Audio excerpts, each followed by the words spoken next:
स्वागत है आप सभी का हमारे YouTube चैनल नर्सिंग ज्ञान कोर्स में। मेरा नाम है चंदन और आप देख रहे हैं जेएनएम थर्ड ईयर वालों के लिए मिडवाइफरी एंड गायनेकोलॉजी से कुछ इंपॉर्टेंट डिस्क्राइब किए हुए क्वेश्चन और उनके आंसर्स को। आशा करते हैं वीडियो पसंद आएगा। अगर वीडियो पसंद आता है तो हमारे चैनल को जरूर सब्सक्राइब कीजिए, साथ ही वीडियो को लाइक तथा अपने दोस्तों में भी जरूर शेयर कीजिए। चलिए बढ़ते हैं आज के पहले क्वेश्चन की तरफ।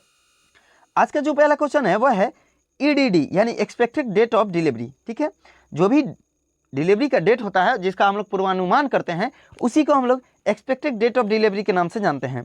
इसमें हम लोग नाइजल्स के रूल ऑफ 9 को लगाते हैं। ठीक है, जिसमें मासिक धर्म के प्रथम दिन से 9 महीने और 7 दिन को उसमें ऐड करके और प्रसव की तिथि को हम लोग ज्ञात करते हैं या अनुमानित प्रसव की तिथि को निकालते हैं।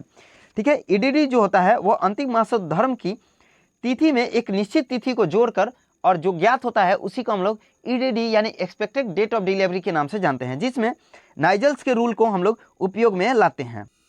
इसमें अंतिम मासिक धर्म अगर किसी का 20/4/2018 है जिसमें 9 महीने 7 दिन जोड़ते हैं तो उसका जो एक्सपेक्टेड डेट ऑफ डिलीवरी निकल के आता है वो होता है 27/1/2019, यानी जो उसका डिलीवरी होगा वो 27 जनवरी 2019 को होता है।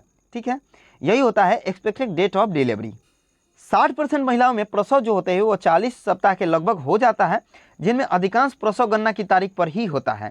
ठीक है, यानी एक्सपेक्टेड डेट ऑफ डिलीवरी के समय ही 60% महिलाओं में प्रसव हो जाता है। गर्भावस्था की अवधि पूरी होने के 1 सप्ताह बाद तक प्रसव हो जाता है। जो EDD है वो लगभग 1 सप्ताह इधर उधर मतलब उसका डिलीवरी हो जाना निश्चित होता है लगभग 60% महिलाओं में। यदि अंतिम मासिक धर्म की तिथि याद ना हो तो शिशु के गर्भ में गति करने की तिथि में 12 सप्ताह यानी 3 महीने जोड़ देने से प्रस्तावित प्रसव तिथि का पता लगाया जा सकता है। यह सर्वमान्य होता है कि गर्भावस्था की अवधि 280 दिन रहती है। ठीक है, अगर अंतिम मासिक धर्म की तिथि याद ना हो तब हम लोग नाइजल के नियम का उपयोग न करके उसमें जो शिशु का गर्भ होता है उसमें गति करने यानी क्यूकनिंग बोलते हैं जिसको हम लोग, उसमें 12 सप्ताह यानी 3 महीने जोड़ देते हैं, तब एक्सपेक्टेड डेट ऑफ डिलीवरी निकल के सामने आता है। अब हम लोग आगे बढ़ते हैं और देखते हैं गर्भावस्था के दौरान जो पाई जाने वाली लघु विकार हैं उसको, साथ ही उसके हम लोग मैनेजमेंट को भी देखते हैं। तो पहला होता है मॉर्निंग सिकनेस। ठीक है, जो प्रातःकाल जो रुग्णता उत्पन्न होता है उसको, तो इसमें जो होता है वो बार बार जी घबराता है, उल्टी वगैरह होता है या उल्टी करने का इच्छा होता है, तो ये सुबह के समय लाजमी होता है जो प्रथम तिमाही में होता है और प्रथम तिमाही के बाद ये अपने आप खत्म हो जाता है। इसका जो कारण होता है वह प्रथम तिमाही के दौरान ल्यूमन कोरियोन का स्तर जो बढ़ जाता है, जिसको हमने पिछले वीडियो में बताया हुआ है, उसी के स्तर को बढ़ जाने के कारण ये जो मॉर्निंग सिकनेस है उत्पन्न होता है। इसका हम लोग उपचार क्या करते हैं, तो सुबह उठते समय ही ज़्यादा होती है तो उस स्थिति में बिस्किट और टोस्ट खाने का सलाह हम लोग देते हैं। ठीक है, ये जो होती है वो सुबह के समय ज़्यादा होती है, तो जिसके कारण हम लोग बिस्किट या टोस्ट खाने को गर्भवती महिला को सलाह देते हैं। साथ ही महिला को हल्का सुपाच्य भोजन लेने का ही सलाह हम लोग देते हैं। खाते समय हम लोग थोड़े थोड़े देर पे हम लोग कई बार लेने को बोलते हैं खाने को। ठीक है, यानी एक साथ हम लोग भरपेट खाने को नहीं बोलते हैं। हम लोग खाने को, या फिर जो डॉक्टर होते हैं या फिर जो नर्स होती हैं वो खाने को हम लोग कई बार करके सलाह देते हैं खाने को। ठीक है, जो प्रेग्नेंट औरत होती है उसको हम लोग एक साथ खाने ना बोलकर और थोड़े थोड़े देर पे भोजन लेने का सलाह देते हैं। साथ ही गर्भवती महिलाओं को अत्यधिक वसायुक्त पदार्थ जैसे पनीर, मक्खन, तली हुई चीज़ें आदि खाने से भी बचने का सलाह देते हैं। ठीक है, यानी वसायुक्त जो भी फैटी युक्त पदार्थ होते हैं उसको भी ना लेने का सलाह देते हैं। साथ ही गर्भवती महिलाओं को खाली पेट तरल पदार्थ भी ना लेने का भी हम लोग सलाह देते हैं, या नर्स जो होती हैं वो सलाह देती हैं या देना चाहिए। जी मिचलाना तथा उल्टी होना गर्भावस्था के दौरान सामान्य होती है, यानी ये जनरल होती है। ये प्रथम तिमाही के समाप्त होते ही समाप्त हो जाती है, जो कि गर्भवती महिला के स्वास्थ्य को उचित प्रभावित नहीं करती है या ज़्यादा प्रभावित नहीं करती है। लेकिन यदि उल्टियाँ ज़्यादा होने लगे तो चिकित्सक की सलाह के अनुसार दवाइयाँ लेनी चाहिए। ठीक है, कभी भी उल्टी की स्थिति में ज़्यादा पैनिक होने का जरूरत नहीं है। अगर अत्यधिक हो रहा है तब जाके अपने चिकित्सक जो भी हैं उनसे कंसल्ट जरूर करना चाहिए और उनसे ही दवा वगैरह लेके खाना चाहिए। अगला जो है वह है फैंटिंग यानी चक्कर आना। सुबह ये जो होती है वो नॉर्मली प्रेगनेंसी में होता है। ठीक है, जो पहली तिमाही तथा तीसरी तिमाही में ये आमतौर पर देखा जाता है। इसका कारण जो होता है अचानक स्थिति में परिवर्तन अर्थात लेटी हुई स्थिति से तुरंत खाने होने पर ये स्थिति होती है। ठीक है, अगर अचानक से हम बैठे हुए हैं या फिर लेटे हुए हैं और अचानक से खड़े हो जाएं, तो उस स्थिति में ये फेंटिंग जो होता है वो होता है। दूसरा, प्रथम तिमाही में प्रोजेस्टेरोन का जो स्तर होता है वो बढ़ा हुआ होता है, इसी के कारण भी ये हो सकता है। तीसरा, अधिक देर तक खड़े रहने पर भी ये समस्या आती है।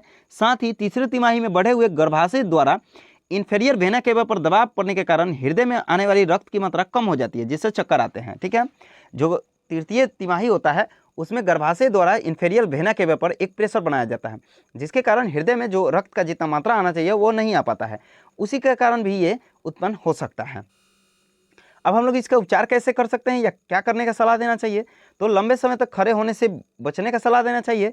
जब भी चक्कर आए तुरंत बैठ या लेट जाना चाहिए, और जब भी भोजन का सेवन करें तो उसमें उदर वायु पैदा करने वाले भोजन के सेवन से बचना चाहिए। ठीक है, या भी जो फैटी वगैरह है, जिससे हमारे पेट में गैस वगैरह बन रहा है, कब्ज वगैरह बनाए, वैसे खाने से बचने का सलाह देना चाहिए। अगला, अम्लशूल यानी हार्टबर्न। ठीक है, तो ये जो होता है वो मीडियम स्टर्नम क्षेत्र में जलन युक्त दर्द होता है। ठीक है, या छाती में जलन जो होता है उसी को हम लोग अम्लशूल के नाम से जानते हैं।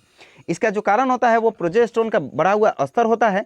साथ ही अमाशय के मध्य भाग में पाए जाने वाले कार्डियक स्फिंक्टर के मांसपेशियां शिथिल हो जाने के कारण भी ये उत्पन्न होता है, जिससे अमाशय में मौजूद खाद्य पदार्थ, जठर रस आदि ग्रास नली में वापस आ जाते हैं, जिसके कारण हार्टशूल होता है।